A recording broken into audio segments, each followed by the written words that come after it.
Аудандық білім беру бөлімі, балалар жасөспірімдер туризмі және экология орталығы 20 жылдан бастап уақыт бойы оқушылармен жұмыс жасап келеді. Туризм оқушылары аудандық, облыстық, республикалық жарыстарда ешкімге есе жібермей жүлделі орындармен оралып жүр.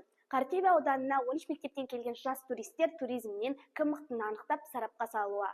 Әрі қарай сюжетімізге назар аударайық.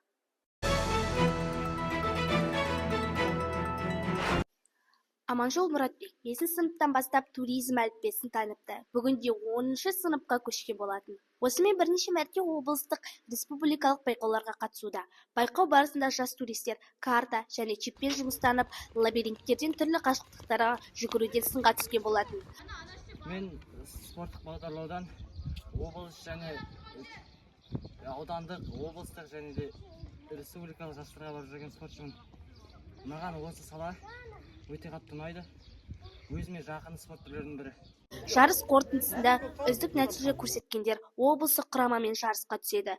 Балалар туризмі осы уақыт бойы облыстық республикалық жарыстарда жүлделі орындармен көш бастап келеді. Балалар туризм және экология орталығы 2003 жылдан бері өз жұмысын бастап келеді.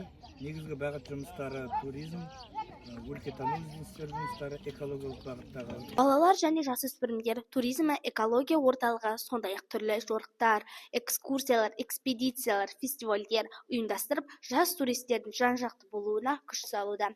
Туризм бұл білім және спорт саласының біріктірілген түрі. Мен үшін туризм өте қызықты спорттың бірі болып саналады. Яғни онда табиғатпен жұмыс және табиғатты танып білесіздер.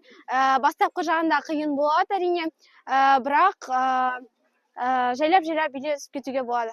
Батыс Қазақстан облысы Қаратөбе ауданынан Серік Тоғжан арнайы Ақжайық үшін.